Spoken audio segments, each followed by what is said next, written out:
Bonjour à tous, gloire à Dieu, gloire au Père, au Fils et au Saint-Esprit, comme il était au commencement, maintenant et pour les siècles des siècles. Amen. Seigneur Jésus-Christ, Maître, nous te prions et nous te demandons de nous pardonner. Pardonne-nous nos péchés, comme nous aussi nous pardonnons à ceux qui nous ont offensés, et délivre-nous du malin. Délivre-nous de tout mal, Seigneur Jésus-Christ. Dieu Tout-Puissant, au nom de ton Fils, notre Seigneur Jésus-Christ, nous te prions et nous te demandons de nous pardonner. Pardonne-nous nos offenses, comme nous aussi nous pardonnons à ceux qui nous ont offensés, et délivre-nous du malin. Délivre-nous de tout mal, Père éternel, au nom de ton Fils, notre Seigneur Jésus-Christ. Esprit Saint, Esprit Consolateur, fortifie-nous, affermis-nous et restaure-nous.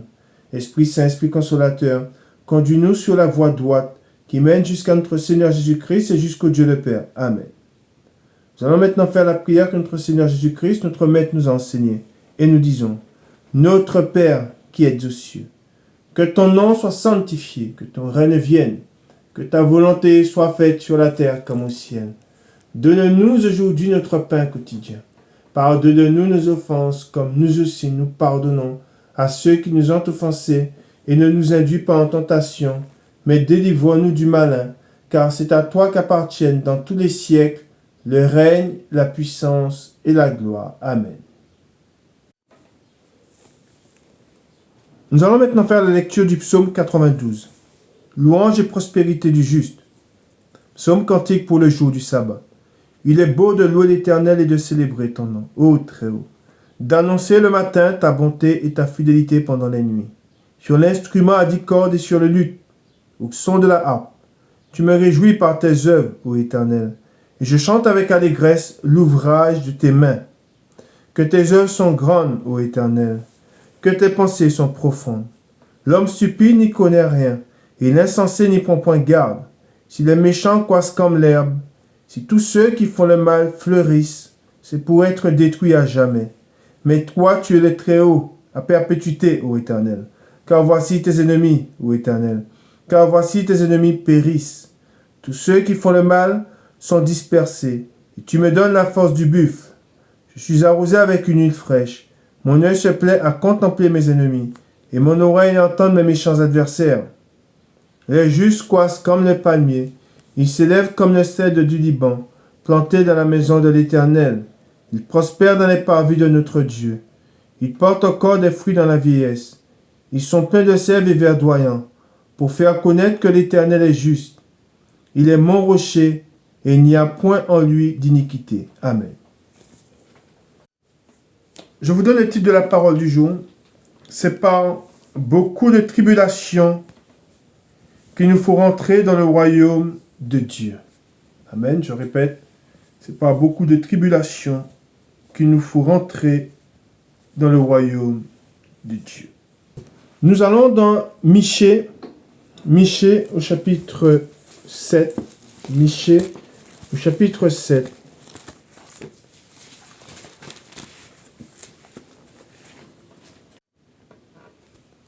Malheur à moi, car je suis comme à la récolte des fruits, comme au grappillage après la vendange. Il n'y a point de grappes à manger, point de ces primeurs que mon âme désire. L'homme de bien a disparu du pays, et il n'y a plus de juste parmi les hommes. Ils sont tous en embuscade pour verser le sang. Chacun tend un piège à son frère. Leurs mains sont habiles à faire le mal. Le prince a des exigences. Le juge réclame un salaire. Le grand manifeste son avidité. Et ils font ainsi cause commune. Le meilleur d'entre eux, il est dit, le meilleur d'entre eux est comme une ronce. Le plus droit est pire qu'un buisson d'épines. Le jour annoncé par tes prophètes, ton châtiment approche. C'est alors qu'ils seront dans la confusion. Ne crois pas à un ami. Ne te fie pas à un intime. Devant celle qui repose sur ton sein. Garde les portes de ta bouche, car le fils outrage le père. La fille se soulève contre sa mère, la belle-fille contre sa belle-mère. Chacun a pour ennemi les gens de sa maison. Amen. Voilà ce que nous venons de lire dans Michée. Et par là, nous savons où nous sommes. Il est dit, le meilleur d'entre eux est comme une ronce. Le plus droit, pire qu'un buisson d'épines.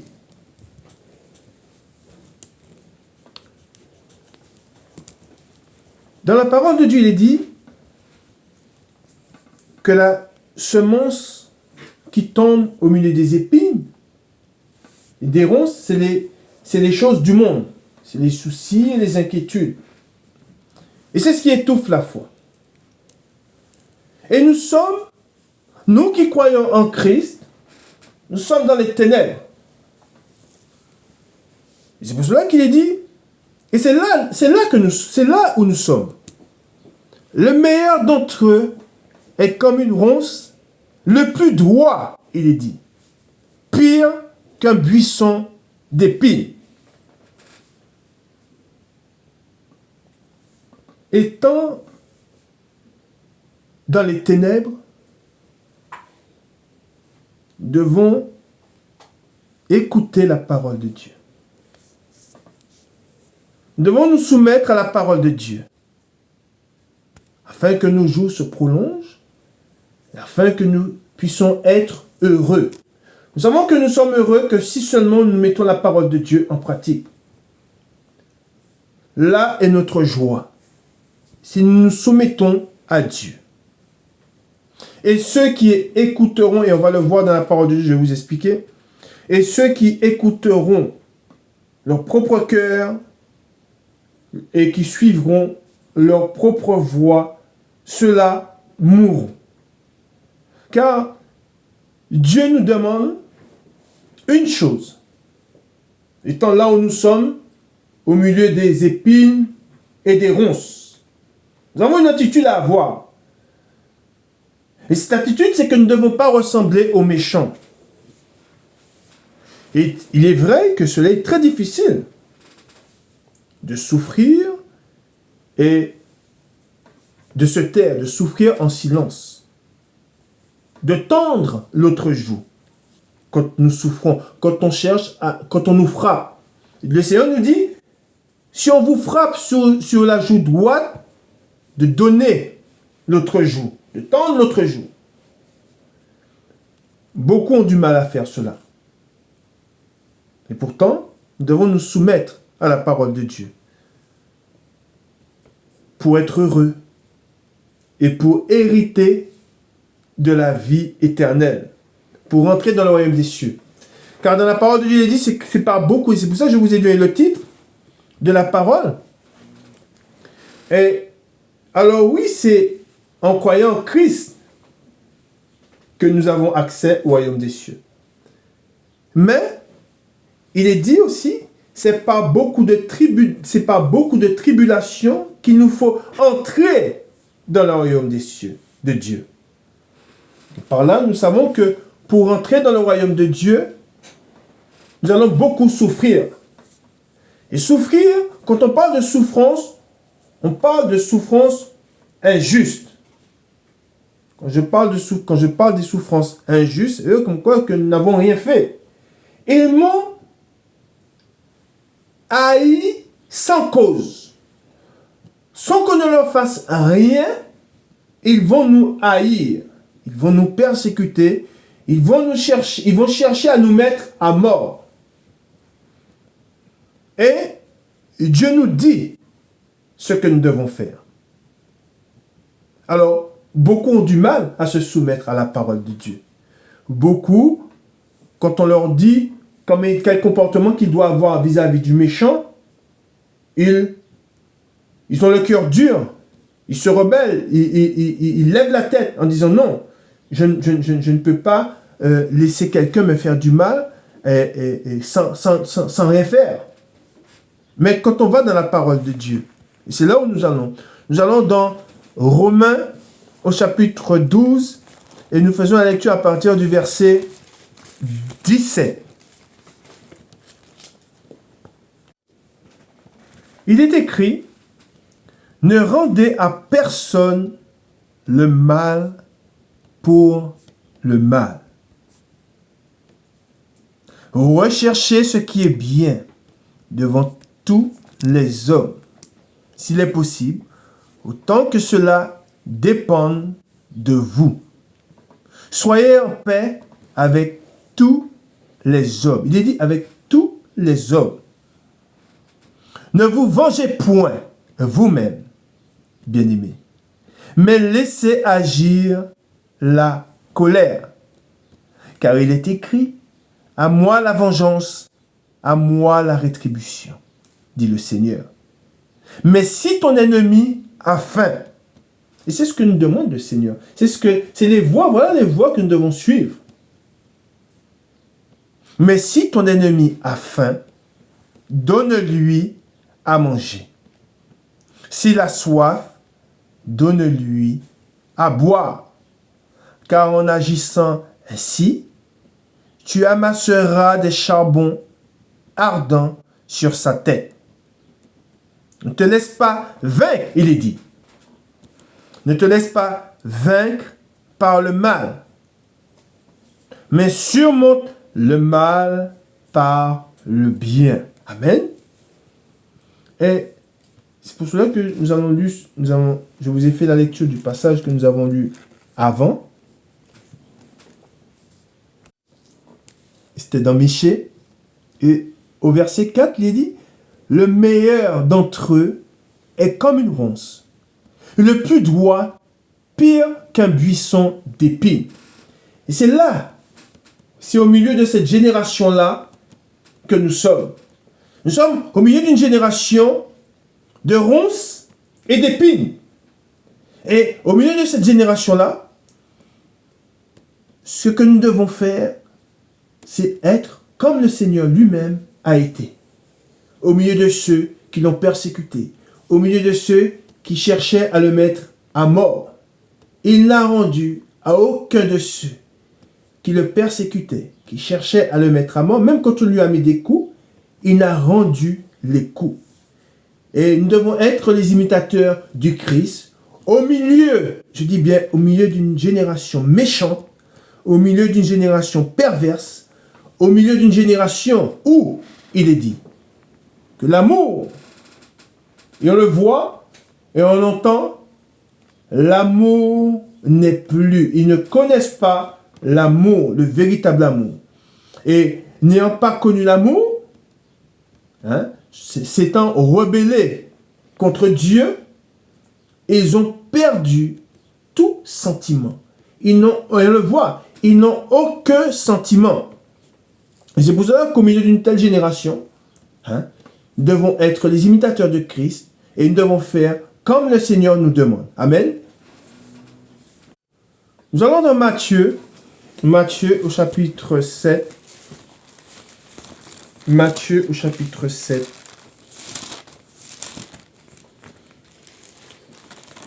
Et au verset 12, il est écrit, le titre, la règle dans les deux chemins. Tout ce que vous voulez que les hommes fassent pour vous, faites-le de même pour eux, car c'est la loi et les prophètes. Et il est dit au 13, entrez par la porte étroite, car large est la porte, spacieux le chemin qui mène à la perdition. Et il y en a beaucoup qui entrent par là. Mais étroit est la porte, resserré le chemin qui mène à la vie. Et il y a peu qui les trouvent. Amen. Quand il est dit dans la parole de Dieu, entrez par la porte étroite. Et ce qui nous intéresse, le point sur lequel je veux revenir avec vous, c'est quand il est dit, car large est la porte, spacieux le chemin qui mène à la perdition. Et il est dit, et il y en a beaucoup qui entrent par là. Et c'est quoi cette porte large et spacieuse? C'est notre cœur. C'est le cœur de l'homme. Et c'est la voie que l'homme, la propre voie de l'homme. C'est là ce chemin. Et c'est pour cela que je vous ai dit que le Seigneur nous dit que c'est par beaucoup de tribulations que nous avons accès au royaume des cieux. Et il nous dit aussi, ne rendez à personne le mal pour le mal. Mais ne rendez à personne le mal pour le mal, ou recherchez ce qui est bien devant tous les hommes. Et au milieu d'une génération perverse, au milieu d'une génération méchante, le Seigneur nous demande, voilà comment le Seigneur nous demande d'agir. Or, je vous ai dit que beaucoup refusent, quand on leur dit l'attitude qu'ils doivent avoir au milieu de cette génération-là, même des chrétiens. Beaucoup de ceux qui se disent chrétiens refusent de tendre l'autre jour, refusent de se soumettre à cette parole que je viens de vous lire. Et c'est pour cela que je vous ai dit que, car large est la porte, spacieux le chemin qui mène à la perdition. Et il y en a beaucoup qui entrent par là. Et par là, c'est par leur cœur, par leur propre cœur. Ils suivent les voies de leur propre cœur. Ils suivent ils marchent sur leur propre chemin. Et en suivant leur propre cœur et en marchant sur leur propre chemin, ils vont tout droit vers le séjour des morts. Ils s'éloignent de Dieu, ne faisant pas la volonté de Dieu. Quand nous ne faisons pas la volonté de Dieu, nous nous éloignons de Dieu. Et ce que nous devons faire, c'est faire la volonté de Dieu. Amen. Au milieu, même si nous sommes au milieu d'une génération perverse, au milieu d'une génération méchante, nous devons nous soumettre à la volonté de Dieu. Et ne point faire de mal. Ne point rendre le mal pour le mal. Voilà ce que nous devons faire. Amen. Nous allons dans Éphésiens. Éphésiens au chapitre 4 et au verset 31. Éphésiens chapitre 4 et au verset 31. Il est écrit que toute amertume, toute animosité, toute colère, toute clameur et toute calomnie et toute espèce de méchanceté disparaissent du milieu de vous. Soyez bons les uns envers les autres, compatissants, vous pardonnant réciproquement, comme Dieu vous a pardonné en Christ. Amen. Voilà ce qui nous est demandé dans la parole de Dieu. Et je vous ai dit, si nous voulons entrer dans le royaume des cieux, nous devons nous soumettre à la parole de Dieu. Et nous devons croire en ce qu'il nous a dit. Et nous devons nous empresser de mettre sa parole en pratique. Nous devons aller de progrès en progrès. Nous savons que dans cette marche dans laquelle nous sommes dans le désert, chaque jour, nous devons effacer l'homme, retrancher l'homme, je dis bien l'homme charnel, retrancher l'homme charnel et nous soumettre à la volonté de Dieu. Nous savons que le monde, ce monde dans lequel nous sommes, n'ayant pas connu la vérité, n'ayant pas connu la parole de Dieu, ils se sont mis à suivre leur propre cœur. Ils ont suivi et ils suivent leurs propres désirs. Ils sont égoïstes. Pourquoi? Parce qu'ils pensent qu'à eux, ils ne pensent qu'à eux. Or, nous, si nous sommes en Christ, si nous sommes véritablement en Christ, pour ceux qui sont vraiment véritablement en Christ et qui ont connu le Seigneur, nous savons que nous ne vivons plus pour nous-mêmes. Nous ne sommes plus conduits par nos propres pensées, mais nous sommes conduits par les pensées de Dieu et par la parole de Dieu. Et c'est pour ça que le Seigneur nous dit dans sa parole, mes pensées ne sont pas vos pensées. En parlant, il dit ça au monde, à ceux qui sont dans la chair. Mes pensées ne sont pas vos pensées et vos voix ne sont pas mes voix. Parce que les pensées de l'homme et les voix de l'homme sont contraires à celles de Dieu. Et nous, étant appelés à être esprits, et nous savons que nous sommes esprits, que si seulement nous recevons la parole de Dieu. Car la chair ne peut se soumettre à la parole de Dieu. Amen. Je vous répète, la chair ne peut se soumettre à la parole de Dieu. Et si Dieu nous dit, quand Dieu nous dit que ce n'est pas beaucoup de tribulations que nous avons accès au royaume des cieux, c'est parce que nous devons nous soumettre. Nous devons tendre notre joug. Et nous devons souffrir. Nous sommes des sacrifices vivants. Amen. Quand on dit que nous sommes des sacrifices vivants, ça veut dire que nous sommes morts à tous nos désirs, à tous nos pensées. Et souvent, quand je suis amené à discuter avec des païens ou avec des religieux ou avec des musulmans, je discute avec des musulmans. Et quand je leur explique, je leur parle de Dieu, je leur expose la parole de Dieu. Et je leur dis, voilà ce que Dieu dit. Ah oui, mais moi, je ne suis pas d'accord. Voilà ce que Dieu dit. Voilà de la manière dont Dieu veut que nous marchions. Quand nous sommes en Christ. Nous qui sommes en Christ. Nous qui avons cru en Christ. Devons nous soumettre à la parole de Dieu. Mais moi, je ne suis pas d'accord.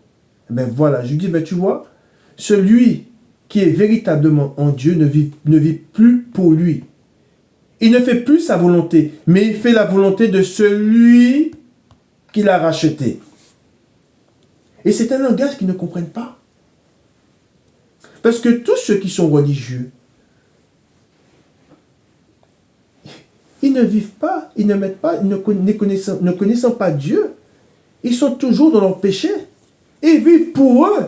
Ils suivent leur propre cœur. Ils suivent leur propre voie.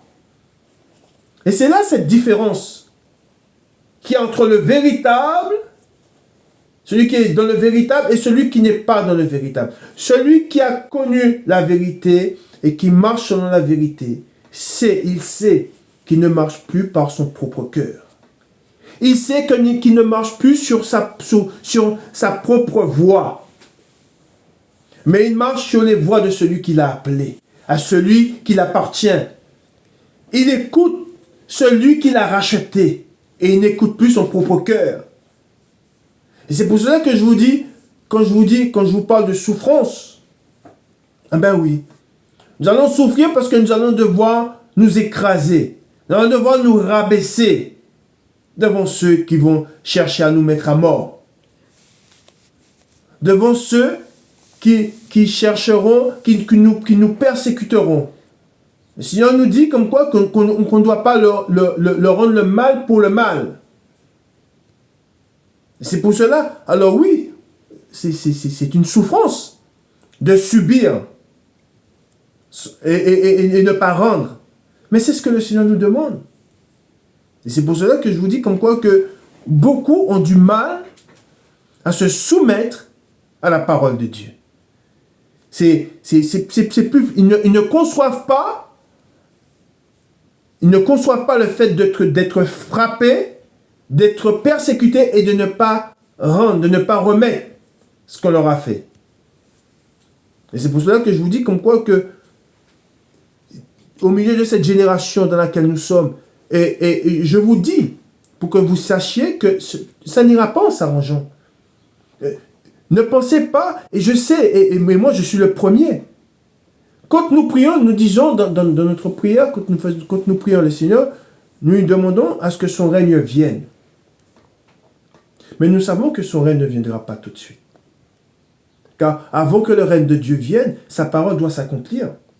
Or, nous savons que par rapport aux événements que nous voyons que tout n'est pas encore accompli.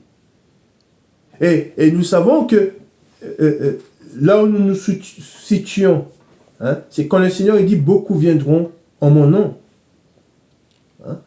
Mais il dit que c'est la première des choses et sur lesquelles il nous avertit. Dans Marc, au chapitre 13, nous allons dans Marc, au chapitre 13,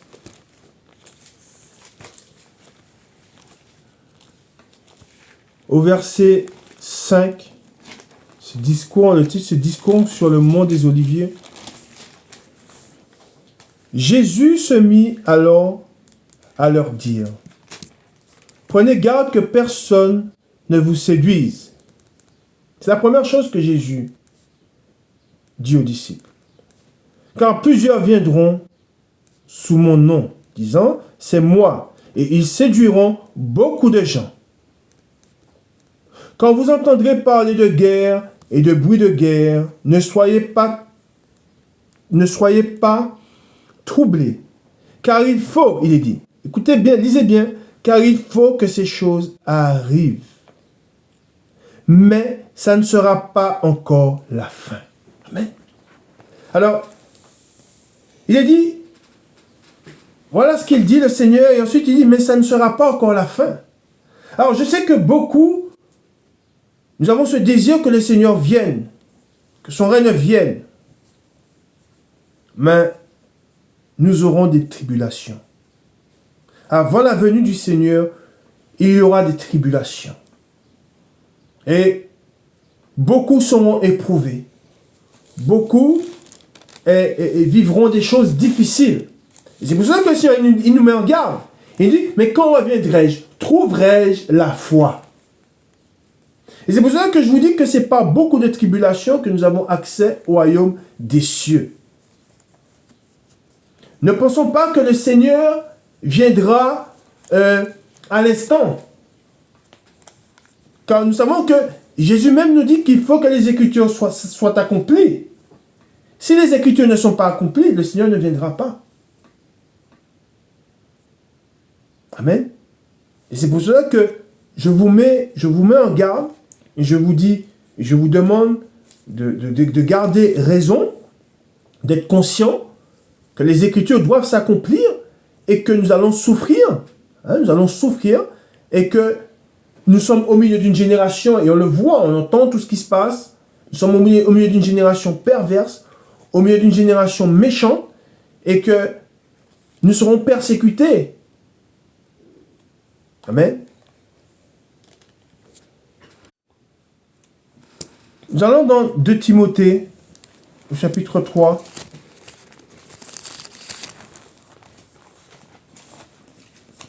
De Timothée au chapitre 3.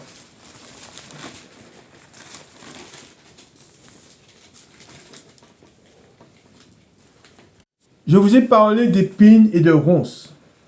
Je vous ai dit que c'est là où nous sommes. C'est à cette heure que nous sommes. Dans la parole de Dieu, dans 2 Timothée, au chapitre 3, il est dit, corruption morale, il est dit des derniers jours. Sache que dans les derniers jours, il y aura des temps difficiles, il est dit. Amen. Il y aura des temps difficiles.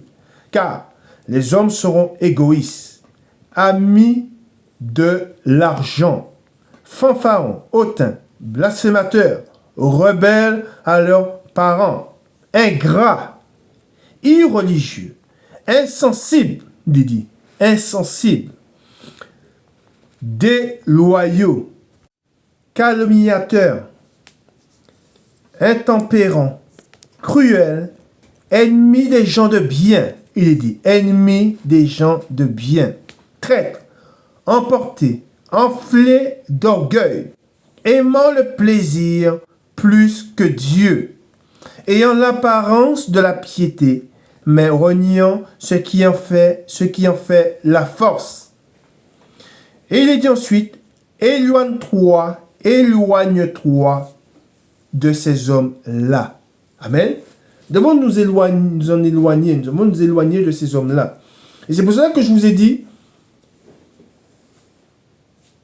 étant au milieu d'une telle génération, nous serons éprouvés, car nous allons devoir faire face à des hommes méchants. Et faisant face à des hommes méchants, nous allons devoir avoir les regards fixés sur le Seigneur pour ne pas écouter notre propre cœur, pour ne pas suivre notre propre voie, nos propres voies. Pourquoi? Parce que celui qui s'emporte à écouter son cœur, à suivre ses propres voies, désobéit à Dieu et fait ce qui est mal aux yeux de Dieu. Amen. Et nous allons lire dans la parole de Dieu, nous allons voir comment un homme s'est comporté, comment il n'a pas suivi son cœur, il n'a pas suivi ses voies, mais il a suivi les voies de celui à qui il appartenait. Amen. Nous allons dans 1 Pierre au chapitre 3 et au verset 9. 1 Pierre chapitre 3, le verset 9. Il est dit, ne rendez point mal pour mal, ou injure pour injure. Bénissez, au contraire, il est dit. Il est écrit, bénissez au contraire, car c'est à cela que vous avez été appelés, afin d'hériter la bénédiction. Amen. Voilà ce que le Seigneur nous dit. Voilà à quoi nous avons été appelés. La parole de Dieu, c'est quelque chose que je vous dis souvent. N'oublions pas que nous sommes le sel et la lumière du monde, il est dit. Si le sel perd de sa saveur, il ne sert plus qu'à être jeté et être foulé aux pieds. Si nous étions confrontés à la méchanceté, nous agissons comme ceux qui nous maltraitent. Nous n'avons pas connu le Seigneur. Et nous ne sommes pas soumis à sa parole. Si quand on cherche si quand on nous persécute, on persécute aussi. Si quand on nous insulte, on insulte aussi, nous n'avons pas connu le Seigneur. Et c'est pour cela que je dis comme quoi que le Seigneur nous dit large et spacieux le chemin qui mène à la perdition. Et beaucoup empruntent ce chemin. Et c'est pour cela qu'il est préférable de fuir. Jésus, quand on cherchait à le mettre à mort, il fuyait. Il est préférable de fuir, mais de ne pas rendre le mal pour le mal. Et c'est pour cela que le Seigneur dit que nous sommes appelés à être des sacrifices vivants. Le sacrifice, c'est celui qui, quand on parle de sacrifice, c'est qu'il y a une mise à mort. La mise à mort, c'est quoi cette mise à mort? C'est la chair. La chair, elle doit être mise à mort. Et comme je vous ai dit, pour beaucoup, c'est quelque chose... La chair ne conçoit pas ce qui est de l'esprit. Dire comme quoi, quand on parle, je vous ai dit, quand j'ai parlé à ce religieux, je lui ai dit que, mais nous devons nous humilier. Le Seigneur, voilà ce que le Seigneur me demande. D'être mort à moi-même. De ne plus avoir de désir pour moi. Mais avoir des désirs, tous les désirs que nous devons avoir, c'est des désirs pour lui. Pour celui qui nous a appelés. C'est quelque chose que quand on parle à ceux qui sont dans la chair, c'est quelque chose qu'ils ne conçoivent pas. Mais comment ça, vivre, si je ne vis pas pour moi, je ne vis plus. Mais c'est ce qui nous est demandé. Et nous ne sommes pas appelés à vivre pour nous, mais nous sommes appelés à vivre pour celui qui nous a rachetés. Et de même que nous ne devons plus marcher par nos propres voies, comme je vous ai dit, mais marcher par la parole de Dieu. Si nous marchons aujourd'hui, nous marchons par la parole de Dieu, par ce qui nous est demandé. Amen.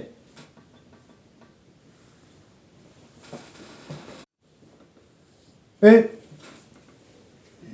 nous savons où nous étions. Et nous savons que, avant de connaître le Seigneur, nous suivons nos propres voies. Et nous étions conduits par nos propres désirs.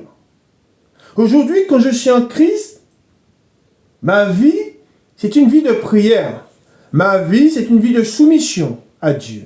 Ma vie, c'est une vie où je cherche à lui plaire, à lui être agréable. Cherchons toujours à faire sa volonté.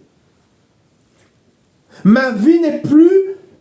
je ne vis plus pour faire plaisir à la chair, mais je vis pour faire plaisir à l'Esprit de Dieu qui vit en moi.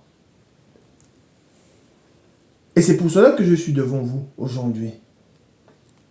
Aujourd'hui, je suis dans le repos de Dieu. Et qui dit le repos de Dieu, dit c'est un jour consacré à Dieu, où nous allons à l'enseignement, pour faire, non pas notre volonté, mais faire la volonté de Dieu, et lui être agréable. Avant le dimanche, quand j'étais un païen, quand j'étais dans le monde, mes dimanches étaient faits pour... Je passais du temps, je pouvais passer du temps à faire de la moto, à faire du sport, à aller voir des amis, à regarder des films, à faire tout ce qui était contraire à Dieu. Et j'étais mort. Et aujourd'hui, étant esprit, voulant vivre pour celui qui est mort à la croix pour moi, je me soumets à la volonté de Dieu. Pour être un sacrifice saint et agréable à Dieu. Et c'est pour cela qu'avant, n'ayant pas connu le Seigneur, n'étant pas en Christ, nous suivons nos voies. Et nous faisons, et à cette époque, nous faisons non pas la volonté de Dieu, mais nous faisons notre propre volonté. Mais nous étions morts. Et nous étions éloignés de Dieu. Voulons-nous retourner à ce qui, dans la chair, à ce qui nous a condamnés, à ce qui nous condamnait? Non. Mais c'est pour cela qu'aujourd'hui, ayant connu le Seigneur, connaissant le Seigneur, nous devons non plus vivre pour nous, mais vivre pour Dieu. Et vivre pour Dieu, c'est faire la volonté de Dieu. C'est quelque chose que nous devons bien saisir. Nous allons lire un passage dans 1 Samuel. 1 Samuel au chapitre 24. Et nous allons lire comment un homme, David, s'est comporté, comment il a agi avec ses ennemis. Nous savons comment Dieu nous appelle à agir avec nos ennemis. Et nous allons voir comment David, il n'a pas écouté son cœur. S'il avait écouté son cœur, cet homme, je pense que quand on écoute notre cœur, si un homme écoute son cœur, s'il est face à son ennemi cherchera à le mettre à mort. Mais ce n'est pas de cette manière que Dieu nous a enseigné. Dieu nous appelle à aimer nos ennemis. Là, le chemin, il se resserre. Hein? Et beaucoup n'arrivent pas à rentrer par là. Alors, c'est ce que le Seigneur nous demande. À aimer nos ennemis. Et si vous dites ça, si vous allez voir, vous vous tournez vers ceux du monde, ou même chez des chrétiens, et vous leur faites prendre conscience de cela, mais le Seigneur t'a dit d'aimer ton ennemi. Mais ça leur est insupportable. Par là, ils ne peuvent pas rentrer par la porte étroite. Alors, ils vont écouter leur cœur. Et ils vont vouloir découdre avec leur ennemi. Alors, ils vont prendre la porte large. Alors, nous allons voir quelle attitude que David a eue face à celui qui cherchait à le mettre à mort, face à son ennemi. Amen. Saül, épargné par David dans la caverne d'En-Gedi. De là, David monta vers les lieux forts d'En-Gedi, où il demeura. Lorsque Saül fut revenu de la poursuite des Philistins, on vint lui dire, voici, David est dans le désert d'En-Gedi. Saül prit 3000 hommes d'élite sur tout Israël. Et il alla chercher David et ses gens jusque sur les rochers des boucs sauvages. Il arriva à des parcs de brebis qui étaient près du chemin. Et là se trouvait une caverne où il entra pour se couvrir les pieds.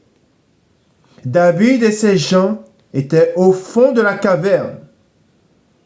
Les gens de David lui dirent, « Voici, le jour où l'Éternel te dit, je livre ton ennemi entre tes mains.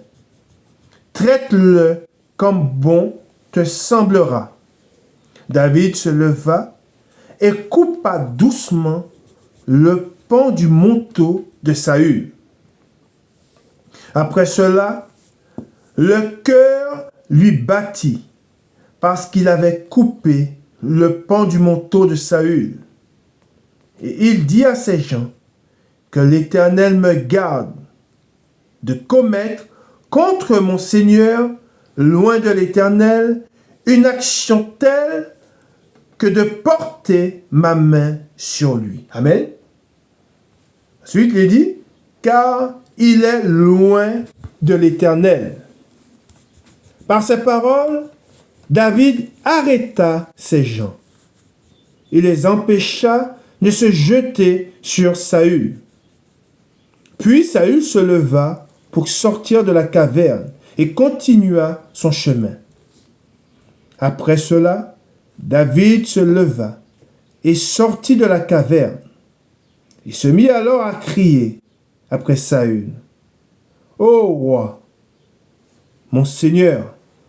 Saül regarda derrière lui, et David s'inclina, le visage contre terre, et se prosterna. Amen. Voilà l'attitude que David a eue face à son ennemi. David dit à Saül, « Pourquoi écoutes-tu les propos des gens qui disent, voici, David cherche ton malheur. Tu vois maintenant de tes propres yeux que l'Éternel t'avait livré aujourd'hui entre mes mains dans la caverne. On m'excitait à te tuer. Mais je t'ai épargné et j'ai dit, je ne porterai pas la main sur mon Seigneur, car il est loin de l'Éternel. » Amen. Et on voit que David, dans son attitude, il avait toujours, et c'est pour cela que nous, de même que nous, il nous est demandé, par l'Esprit, d'avoir toujours les regards tournés vers Christ. Amen.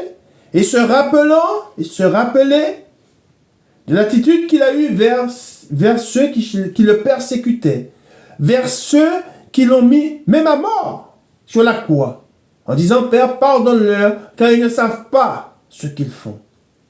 Et de même, quand on l'a giflé, quand on lui a tiré la barbe, craché dessus, l'attitude qu'il a eue vis-à-vis de ceux qui le maltraitaient. Et cette attitude, il a eu parce que son père lui demandait, lui avait soumis. C'était la volonté de son père. Amen. Qu'il souffre ainsi. De même que c'est la volonté de Dieu que nous entrons dans le royaume des cieux par beaucoup de tribulations. Amen. Ensuite, il est dit au 12, « Vois mon père, vois donc le pan de ton manteau dans ma main. Puisque j'ai coupé le pan de ton manteau et que je ne t'ai pas tué, sache et reconnais qu'il y a dans ma conduite, amen, c'est ce qu'il dit, ni méchanceté, ni révolte. Amen. Et c'est ce que le Seigneur nous demande d'avoir au milieu d'une telle génération. Ni méchanceté et ni révolte. Pourquoi? À moi la vengeance, à moi la rétribution, dit le Seigneur. Amen. Ensuite, il est dit, et que je n'ai point péché contre toi. Et toi, tu me dresses des embûches pour m'ôter la vie. L'Éternel sera juge entre moi et toi. et l'Éternel me vengera de toi. Amen. Voilà ce que nous devons nous dire quand nous sommes maltraités. L'Éternel tirera vengeance pour moi. Amen. Mais je ne porterai point la main sur toi. Des méchants vient la méchanceté. Amen. Je répète, et je vous dirai, sommes-nous méchants? Non. Nous ne sommes pas des méchants, car Christ, si nous avons connu Christ, nous savons que Christ n'était pas méchant.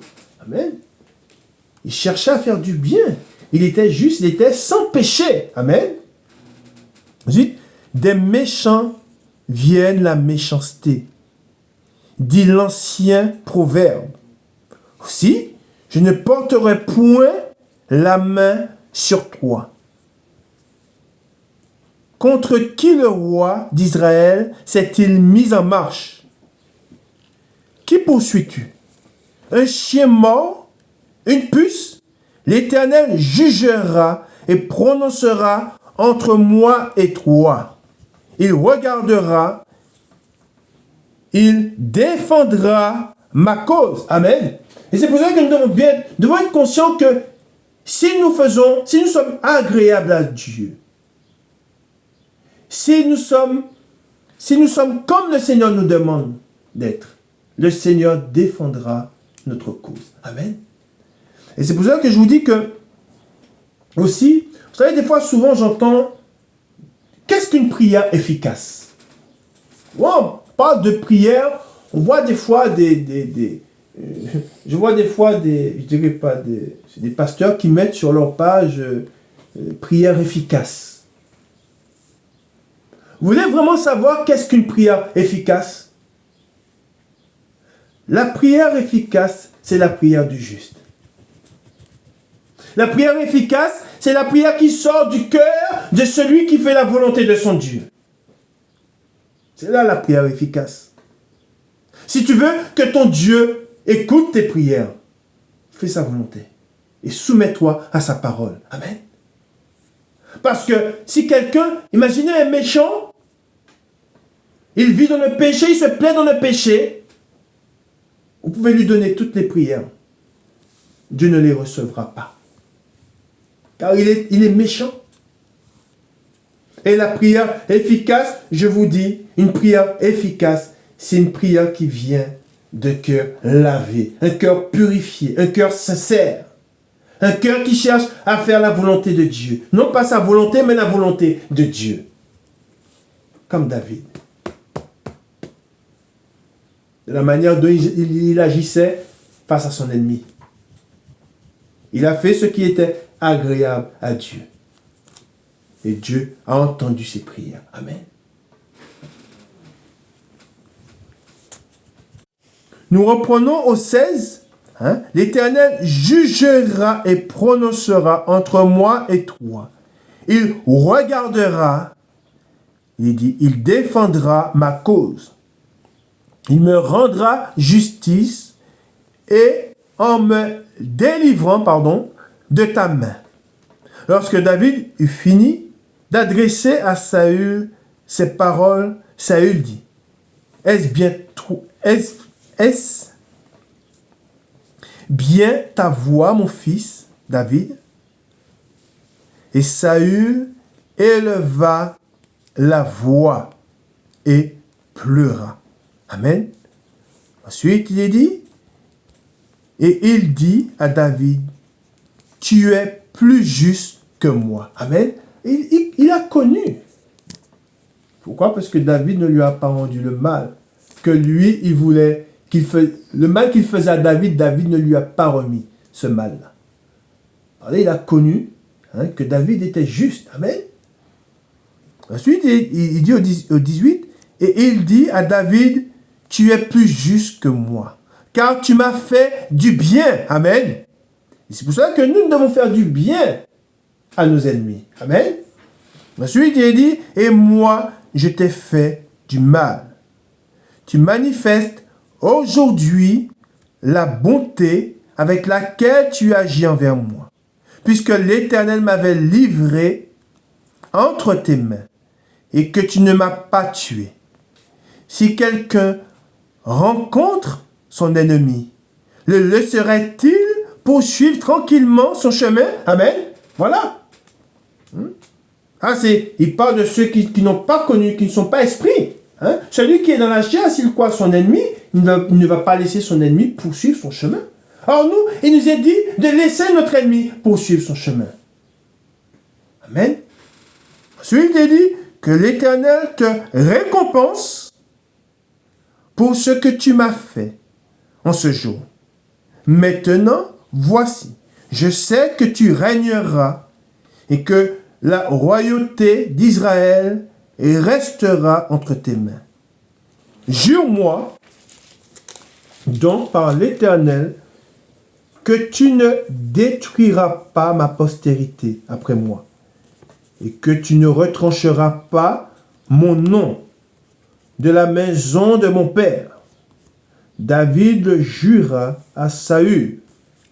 Puis Saül s'en alla dans sa maison. Et David et ses gens montèrent au lieu fort. Amen.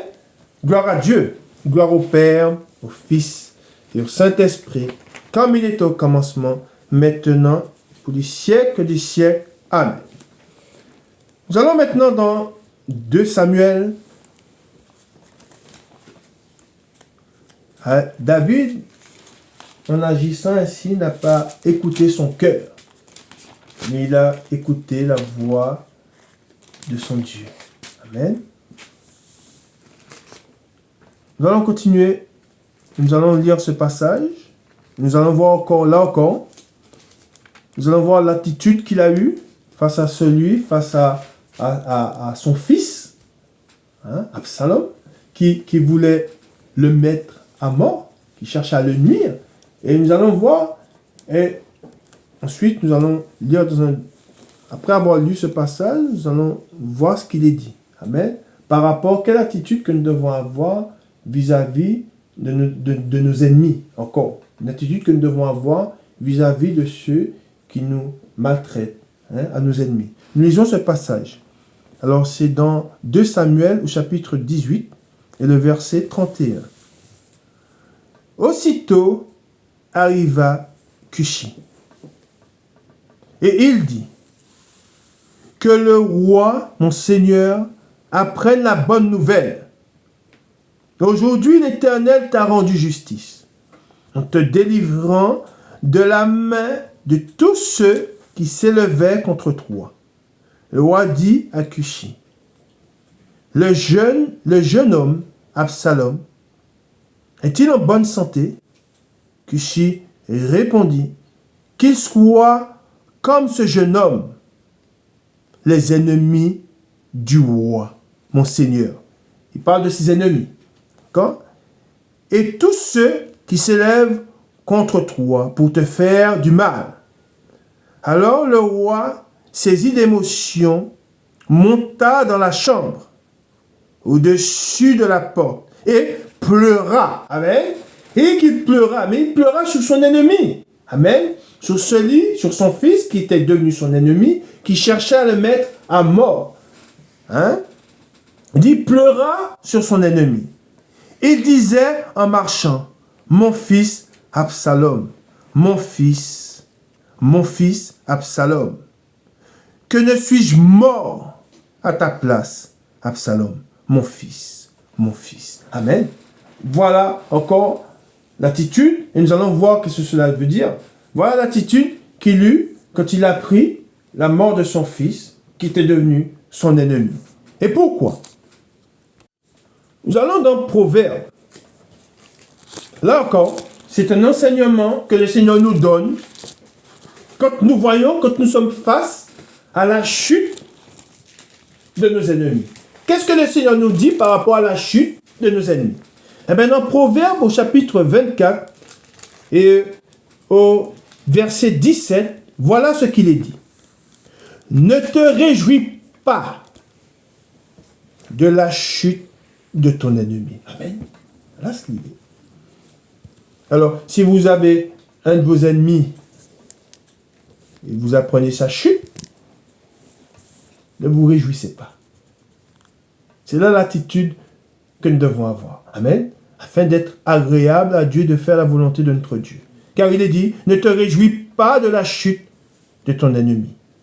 Et que ton cœur ne soit pas dans l'allégresse quand il chancelle. Amen. Et on se rappelle que David, quand il a su ce qui est arrivé à son fils Absalom, il n'a pas sauté de joie, mais il était dans le pleur. Amen. Pourtant, c'était devenu, son fils était devenu son ennemi. Hein? Ensuite, il est dit, de peur, au 18, de peur que l'Éternel ne le voie et que cela ne lui déplaise. Amen. Et c'est pour cela que je vous dis que nous devons chercher à être agréables à Dieu, à lui faire plaisir. Amen. Non pas faire ce qui lui déplaît. Et si un homme en Christ se réjouit de la chute de son ennemi et saute d'allégresse en apprenant que son ennemi a chuté ou il est arrivé un malheur à son ennemi, eh bien cela déplaira à l'Éternel. Amen. Et c'est pour cela que je vous dis qu'au milieu d'une telle génération, au milieu d'une génération de ronces et d'épines, devons être comme le Seigneur. Même que nous savons l'attitude que Christ a eue face à ses ennemis, hein, ben nous devons avoir la même attitude. Amen. Nous devons prier pour nos ennemis et nous devons demander au Seigneur de les pardonner. Amen. Ensuite, il dit, et qu'il ne détourne de lui sa colère. Ne t'irrite pas à cause de ceux qui font le mal. Ne porte pas envie aux méchants, car il n'y a point d'avenir pour celui qui fait le mal. La lampe des méchants s'éteint. Mon fils, crains l'Éternel et le roi. Ne te mêle pas avec les hommes remuants, car soudain leur ruine surgira. Et qui connaît les châtiments des uns et des autres? Amen. Voilà ce que l'Éternel nous dit.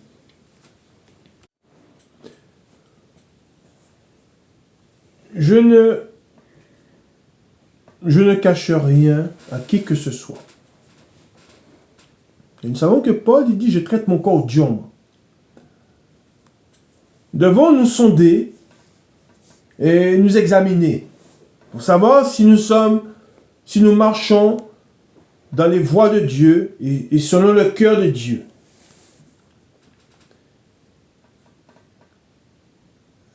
Que personne ne se trompe lui-même. Je vous dis que nous devons aller de progrès en progrès. Nous devons racheter le temps. Chaque jour qui nous est donné, nous devons le prendre pour non pas faire notre volonté, mais nous devons nous empresser pour faire la volonté de Dieu. Et c'est pour cela que je vous dis que le Seigneur nous dit que peu rentreront par le chemin étroit. Pourquoi? Parce que beaucoup suivent leur propre cœur et refusent de se soumettre à la volonté de Dieu, à la parole de Dieu. Alors nous devons nous soumettre à la parole de Dieu. Et nous devons faire ce que le Seigneur nous demande de faire. Et quand nous allons dans Matthieu chapitre 5, le chapitre 5, Matthieu chapitre 5, et le verset 38, le titre, quand nous voyons ce titre, il dit « Aimer ses ennemis ». Si un homme est son ennemi et se venge, il dit être de le Seigneur, mais il se venge de son ennemi, il prend le chemin large. Il prend la route, il prend le chemin large, spacieux qui mène à la perdition. Pourquoi? Parce qu'il a écouté son cœur, son propre cœur. Et il n'a pas écouté la voix de Dieu. On va nous soumettre à la parole de Dieu. Je vous ai dit, il est préférable de fuir. Tant l'autre jour, on fuit, on ne va pas au contact. On sait que le Seigneur, quand on cherchait à le mettre à mort, quand on voulait le nuire, il fuyait. Il dit, quand vous serez persécuté dans une ville, fuyez dans une autre. On fuit. Mais on ne se venge pas de son ennemi. C'est ce que Dieu nous enseigne. C'est pour cela qu'il est dit, Vous avez appris qu'il a été dit, œil pour œil et dent pour dent. Mais moi, je vous dis, de ne pas résister aux méchants. Si quelqu'un te frappe sur la joue droite, présente-lui aussi l'autre. Amen. C'est ce que le Seigneur nous dit. Si quelqu'un veut plaider contre toi et prendre ta tunique, laisse-lui encore ton manteau. Si quelqu'un te force à faire 1 000, fais-en 2 avec lui. Donne à celui qui te demande. Et ne te détourne pas de celui qui veut emprunter de toi. Vous avez appris qu'il a été dit, tu aimeras ton prochain et tu haïras ton ennemi. Mais moi, il dit, mais moi. Et nous devons nous plier à ce que notre Dieu, à ce que le Seigneur nous dit. Il dit, mais moi, je vous dis, aimez vos ennemis. Amen. Bénissez ceux qui vous maudissent. Faites du bien à ceux qui vous haïssent. Il dit, faites du bien. Et priez pour ceux qui vous maltraitent et qui vous persécutent, afin que vous soyez fils de votre Père qui est dans les cieux. Amen. Car il fait lever son soleil sur les méchants et sur les bons. Et il fait pleuvoir sur les justes et sur les injustes. Si vous aimez ceux qui vous aiment, quelle récompense méritez-vous? Les publicains n'agissent-ils pas de même? Et si vous saluez seulement vos frères, que faites-vous d'extraordinaire? Les païens n'agissent-ils pas de même? Et là, il est dit, 48, soyez donc parfaits, comme votre Père céleste est parfait. Nous sommes appelés à persévérer dans la foi. Persévérer dans la foi, c'est chercher tout le temps à mettre la parole de Dieu en pratique. Dans Actes, nous allons dans Actes, au chapitre 14, Actes chapitre 14, verset 21, il est dit, quand ils eurent évangélisé cette ville et fait un certain nombre de disciples, ils retournèrent à Lystre, à Icône et à Antioche, fortifiant l'esprit des disciples, les exhortant à persévérer dans la foi et disant que c'est par beaucoup de tribulations qu'il nous faut entrer dans le royaume de Dieu. Amen. Gloire à Dieu, gloire au Père, au Fils et au Saint-Esprit, comme il était au commencement, maintenant et pour les siècles du siècle. Amen. Nous connaissons la vérité. Nous savons que la vérité n'est pas dans le monde. Et nous savons que cette vérité, elle est en Christ. Et Christ nous dit la vérité, nous a dit la vérité, afin que la vie éternelle soit en nous. Afin que nous puissions rentrer dans cette vie éternelle. Amen. La vie éternelle, c'est que nous te connaissions, toi, le seul Dieu, le Dieu vivant. C'est ça la vie éternelle. La vie éternelle, c'est de connaître Dieu. Et la vie éternelle, c'est Christ. Il est le véritable. C'est lui qui nous a amené la bonne nouvelle du royaume des cieux. Il nous montre et il nous dit ce que nous devons faire pour être agréable à Dieu, à lui. Et je vous ai dit que nous devons mourir à nous-mêmes. Et si nous sommes là, autour de la parole de Dieu un dimanche. Nous ne sommes pas à jardiner, nous ne sommes pas au bord de la plage, nous ne sommes pas à œuvrer à gauche et à droite. Nous rentrons dans le repos de Dieu. Le repos de Dieu, c'est là où nous prenons ce jour qui nous est donné par Dieu pour chercher à le connaître. Cherchons à connaître Dieu, nous lisons sa parole et nous allons à l'enseignement pour pouvoir lui être agréable. Et nous sommes là parce que nous voulons vivre. Amen. Et le Seigneur nous demande de faire sa volonté. Faisons la volonté de Dieu. Soumettons-nous à sa parole afin que nous puissions vivre éternellement. Amen. Que le Seigneur vous bénisse et que le Seigneur vous garde. Amen.